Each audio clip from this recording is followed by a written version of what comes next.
बिस्मिल्लाहिर्रहमानिर्रहीम। अस्सलाम वालेकुम नाज़रीन, उम्मीद है आप सब लोग खैर खैरियत से होंगे, और अगर आप खैर खैरियत से नहीं भी हैं तो ये व्लॉग देखने के बाद मुझे उम्मीद है कि खुशी से आपकी तबीयत बिल्कुल ठीक हो जाएगी। बड़े अरसे के बाद मैं इंतहाई जज्बात के साथ एक व्लॉग करने जा रहा हूँ। क्यों?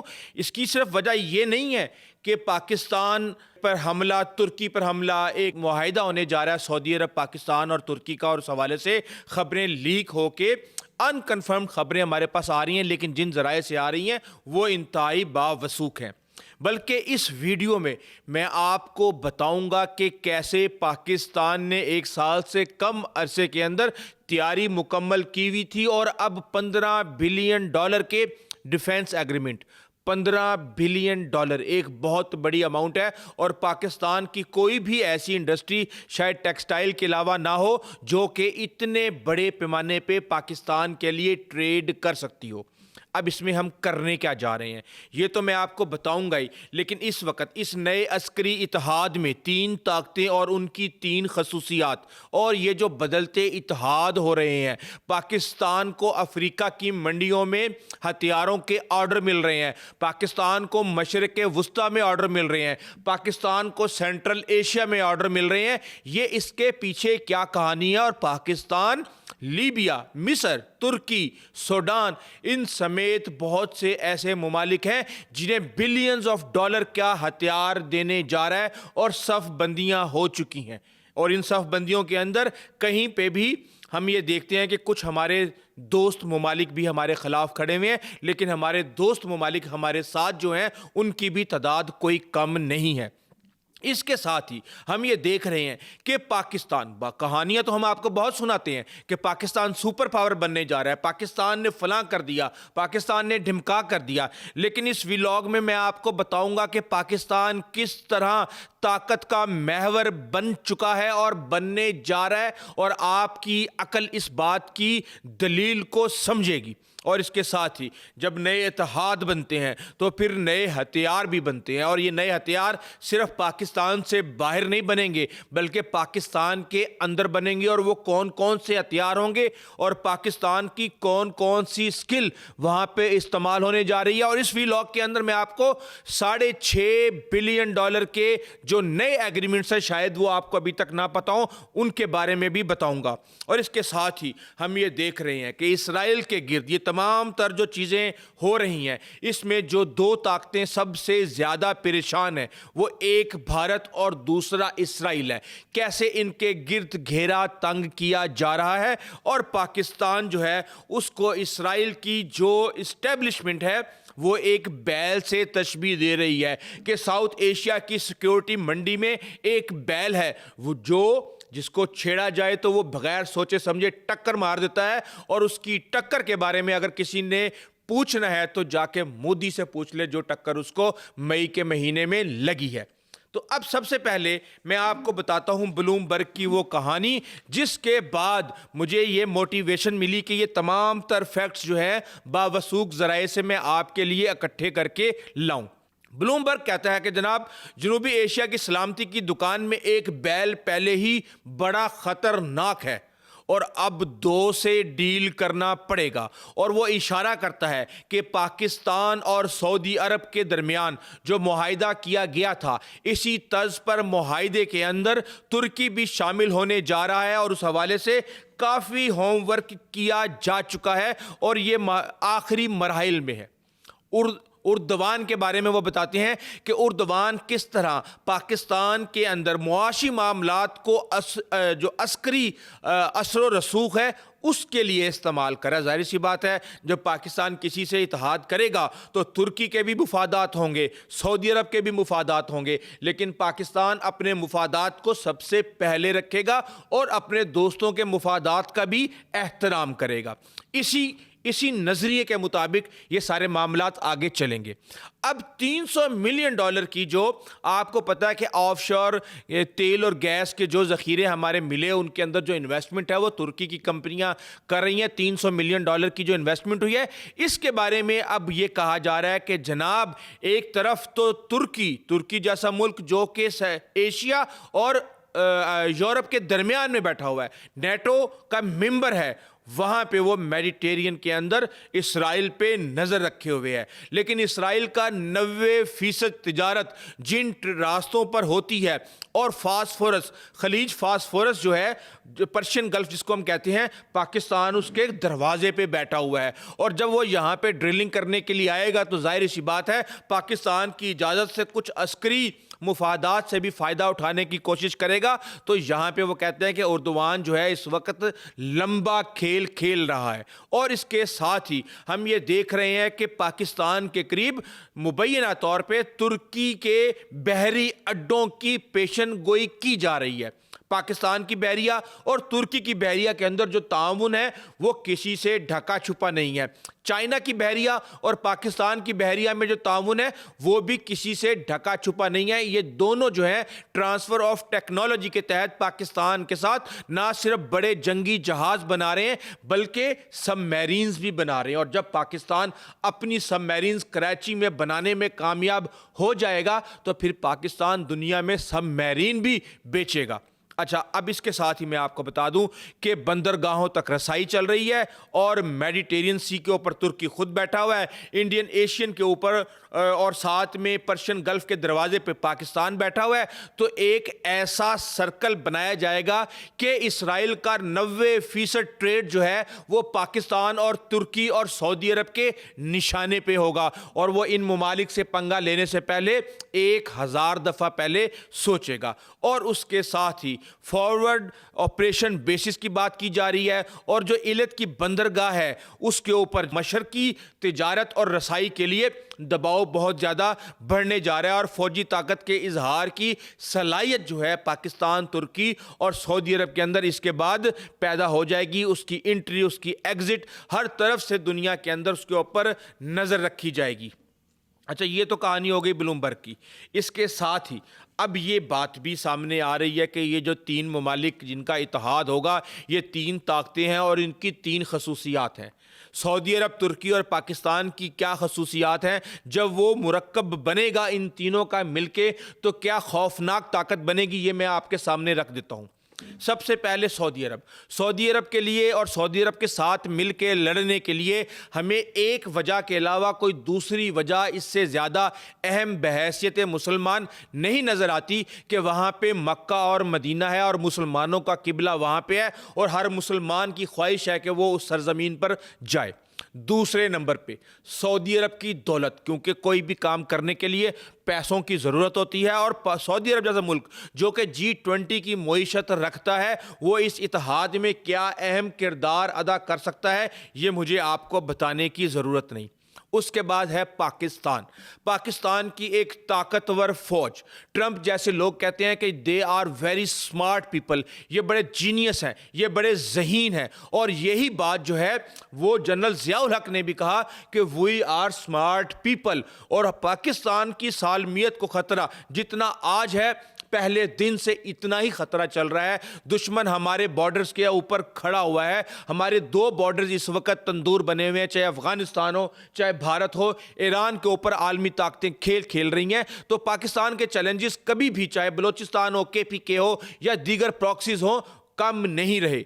तो उसका मुकाबला जितनी बहादुरी के साथ ना सिर्फ हम कर रहे हैं बल्कि दुनिया की 5वीं मईशत भारत को, जिसका 80 अरब डॉलर जो है बजट है, उसको 8 अरब डॉलर से जो जूते मारे गए हैं वो भी दुनिया के लिए हमारी स्मार्टनेस को समझने के लिए काफ़ी है।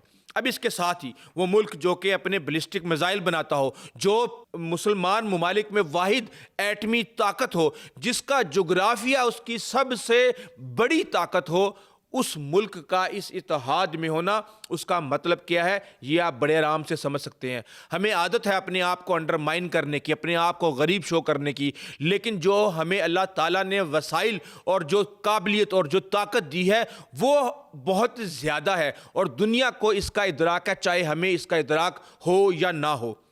اور ترکی کے بارے میں آپ کو پتہ ہے کہ ترکی کی جو سلطنت تھی عثمانیہ، جس نے پوری دنیا پہ قبضہ کیا، یہ ان کے وارث ہیں، اور اس کے ساتھ ہی یہ اس جگہ پہ بیٹھے ہوئے ہیں جو ایشیا اور یورپ کے درمیان میں ایک ملک ہے، یعنی کانسٹینٹوپل آپ وہاں سے کراس کیے بغیر جو ہے نہ ادھر سے ادھر آ سکتے نہ ادھر سے ادھر جا سکتے، آپ کو زمینی راستہ چاہیے تجارت کے لیے، کسی چیز کے لیے بھی، تو آپ کو ترکی سے ہو کے جانا پڑے گا۔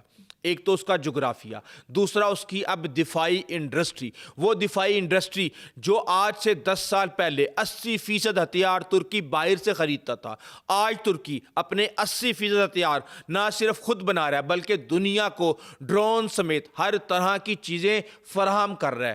ترکی کی جو کمپنیاں ہیں، یہ وہ کمپنیاں ہیں جو F-35 پروگرام کے اندر انتہائی کرٹیکل F-35 فائٹر جیٹ کے جو ایکوپمنٹس ہیں وہ فراہم کرتی تھی، جس میں چاہے فیوزلیج ہو یا دیگر چیزیں ہوں۔ اس کے ساتھ ہی وہ ترکی جس کی فوج نیٹو کی فوج امریکہ کے بعد سب سے بڑی فوج ہو اور ایک طاقتور فوج ہو، اور جو ایشیا اور یورپ کے سنگم پر ہو، جغرافیہ میں آپ کو بتا چکا ہوں، جب یہ تینوں اسلحہ سازی کریں گی اور اس کے اندر یہ دنیا میں ابھرتی ہوئی طاقت آئیں گی، تو آپ کے خیال میں یہ سب کچھ صرف ترکی اور سعودی عرب میں نہیں بنے گا۔ جو وسائل، جو مین پاور، جو قابلیت پاکستان کے پاس ہے، ترکی نے بھی اپنا جو ڈرونز کمبیٹ کی فیکٹری ہے وہ پاکستان میں لگانے کا فیصلہ کر لیا ہے، اور اس کے اوپر دفاعی معاہدہ ہو چکا ہے۔ اب اس کے ساتھ ہی ہم یہ دیکھ رہے ہیں کہ اتحاد بدل رہے ہیں، اور اتحاد ایسے بدل رہے ہیں کہ آپ کو پتہ ہے کہ ترکی اور سعودی عرب کی آپس میں ایک لڑائی چل رہی تھی 2021 سے پہلے۔ رجب طیب اردوغان جو ترکی کے صدر ہیں، وہ عرب سپرنگ کو سپورٹ کر رہے تھے، اور سعودی عرب اور UAE کو یہ خطرہ اور ناراضگی تھی کہ اس سے ان کی مونارکی کو نقصان پہنچ سکتا ہے، اور اس معاملے میں یہ ایک دوسرے کے آمنے سامنے آ گئے تھے۔ تو ہم یہ دیکھ رہے ہیں کہ جہاں پاکستان کے اندر ہم نے ارطغرل ڈرامہ دیکھا، اور ارطغرل ہمارا فیورٹ ہے، تو اس قوم کے ساتھ مل کے کام کرنا کتنا آسان ہو جائے گا اسٹیبلشمنٹ کے لیے، یہ مجھے آپ کو بتانے کی ضرورت نہیں ہے۔ تو اب ترکی اور سعودی عرب کا آپس میں لڑائی تھی، لیکن پھر اس کے بعد جو ہے وہ صلح ہو گئی، کیونکہ بیچ میں آ گیا پاکستان سے سعودی عرب کے مفادات اور ترکی سے پاکستان کے مفادات۔ تو پاکستان ایک بیچ میں ایسی پوزیشن میں آ گیا کہ ان دونوں کو سمجھا سکتا ہے کہ کٹھے رہ کے کام کرنے میں کتنے فائدے اور کتنے نقصانات الگ رہنے میں ہیں۔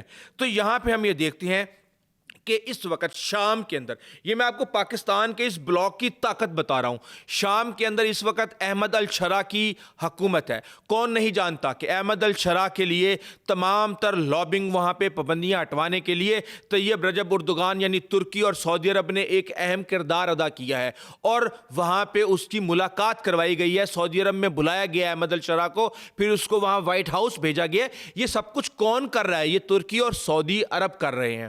اس کے ساتھ ہی ہم یہ دیکھتے ہیں کہ سوڈان کے اندر لڑائی جاری ہے، اور سوڈان میں پاکستان نے ایک ایسا ایگریمنٹ کیا ہے $1.5 بلین کا، جس کے مطابق Pakistan 10 Karakoram lightweight aircraft دے گا، اور 200 ڈرون کامیاکازی دے گا، جدید ترین ایئر ڈیفنس سسٹم دے گا۔ تو یہ کس نے بیک کیا ہے؟ یہ سعودی عرب اور ترکی نے کیا ہے، کیونکہ وہاں پہ دو طاقتیں لڑ رہی ہیں۔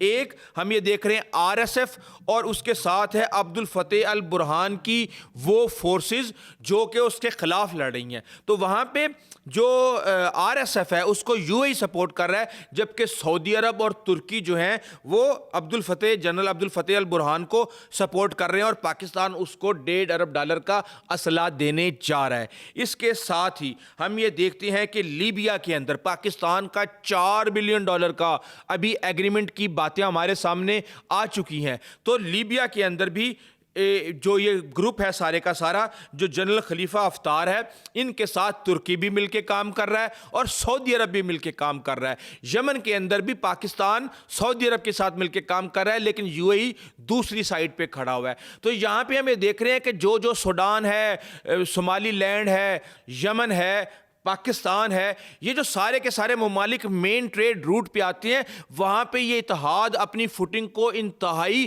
مضبوط کر رہا ہے بحیثیت ایک عالمی طاقت بیہیو کرنے کے لیے۔ اور اس کے ساتھ ہی مصر میں السیسی کے ساتھ طیب اردوغان کی لڑائی چل رہی تھی، لیکن آج مصر اور ترکی مل کے کام کر رہے ہیں، جا کے آپ خبریں دیکھ لیں۔ تو اس طرح آپ لیبیا، مصر، یمن، شام، سوڈان، فلسطین، ان تمام ممالک کے اوپر آپ کا جو موقف ہے وہ ان ممالک کے ساتھ ملتا ہے، اور آپ اس اتحاد کے اندر جو کام کرنے جا رہے ہیں اس کے بعد آپ کو امریکہ پر جو انحصار ہے وہ بہت ہی کم ہو جائے گا۔ اس کے ساتھ پاکستان جو نیا طاقت کا محور بننے جا رہا ہے، چاہے مشرق وسطیٰ ہو، ساؤتھ ایشیا ہو، افریقہ ہو، تو یہاں پہ بیلنس آف پاور ہوگی۔ پاکستان ہتھیار فراہم کرے گا۔ پاکستان ترکی کے ساتھ، سعودی عرب کے ساتھ مل کے جہاز بنانے جا رہا ہے، کیونکہ ترکی کی شپ انڈسٹری انتہائی سٹرونگ ہے۔ Khan 5th generation fighter jet کی خبریں بھی سامنے آ چکی ہیں کہ یہ تینوں ممالک مل کے فیکٹری لگائیں گے، اور وہ فیکٹری پاکستان میں ہوگی، اور Pakistan 5th generation fighter jet بہت جلد پوری دنیا کو فروخت کرے گا۔ اور ڈرونز کا تو معاملہ طے ہو چکا ہے کہ ترکی نے یہاں پہ اپنی فیکٹری لگا دی ہے، اور پاکستان یہاں پہ ان کو اسمبل بھی کرے گا۔ اور یہ جو کمبیٹ ڈرون فیکٹری ہے، اس کے اندر کامیاکازی ڈرون بنیں گے، اس کے اندر بیرکتار TB3 بنیں گے، اس کے اندر کارویٹس جنگی بحری جہاز جو ہیں یہ مل کے ترکی کے ساتھ یہاں پہ بننے جا رہے ہیں۔ انہوں نے ہمیں F-16 کی اپڈیٹ میں ہیلپ کیا، اور خان کا میں آپ کو بتا چکا ہوں۔ تو اب ظاہر سی بات ہے، جب نئے اتحاد بن رہے ہیں تو پھر نئے ہتھیار بھی بنیں گے۔ جو خبریں ہمارے پاس آئی ہیں کہ سعودی عرب سے $4 بلین کا معاہدہ ہونے جا رہا ہے، GF-17 تھنڈر دیں گے، اکوپمنٹس دیں گے، سارا کچھ دیں گے، ظاہر سی بات ہے ٹریننگ بھی دیں گے، اور سب کچھ ہم دیکھیں گے۔ اور ہم نے یہ دیکھا کہ UAE نے بھی $1 بلین کا جو ان کا لون تھا اس کو انہوں نے فوجی فرٹیلائزر کے جو شیئر خریدنے کی باتیں ہو رہی ہیں، تو پاکستان اس طرح اپنے جو برڈنز ہیں ان کو بھی لے آف ساتھ ساتھ کرتا جا رہا ہے اس انڈسٹری کی مدد سے۔ اور پاکستان کے صرف GF-17 تھنڈر نہیں بک رہے، یہاں پہ بک رہے ہیں جناب اس کے الیکٹرانک سسٹم اور ملٹی ڈومین سسٹمز، اسی لیے بنگلہ دیش ہمارے پاس آ رہا ہے۔ ہم اس سے پہلے 6 ممالک کو GF-17 تھنڈر دینے جا رہے ہیں۔ میانمار، نائجیریا، آذربائیجان کے اندر یہ اڑ رہے ہیں، اور بہت جلد بنگلہ دیش سے لے کے سعودی عرب تک اور سوڈان تک یہ اڑتے ہوئے نظر آئیں گے، چاہے لیبیا ہی کیوں نہ ہو۔ اس کے پیچھے وجہ یہ ہے کہ پاکستان نے ایک ٹرائیڈ اینڈ ٹیسٹڈ کومبیٹ کے اندر ایک خطرناک دشمن اور خطرناک جہازوں کے سامنے اس کی قابلیت کو پیش کیا ہے۔ پاکستان 112 GF-17 بلاک 1 کے بنا چکا ہے، 26 جو ہے وہ ڈیلیور کر چکا ہے بلاک 2 کے، 27 جو ہیں وہ بلاک 3 کے آ چکے ہیں، اور پاکستان نے یہ فیصلہ کیا ہے کہ 112 جہازوں کو اپ ڈیٹ کر کے بلاک 3 کی اسپیسیفیکیشنز کے اندر لے کے آنا ہے۔ اور یہی وجہ ہے کہ اس وقت اسرائیل کی کانپیں بھی ٹانگ رہی ہیں، اور مجھے امید ہے کہ یہ ویلاگ سن کے آپ کا دل خوش ہو گیا ہوگا کہ کم از کم پاکستانی قوم کے لیے کہیں سے تو کوئی اچھی خبر آئی۔ اس والے سے آپ کو اپڈیٹ کرتے رہیں گے۔ ابھی تک لیتے نہیں، آئندہ تک اجازت دیجیے۔ اللہ حافظ۔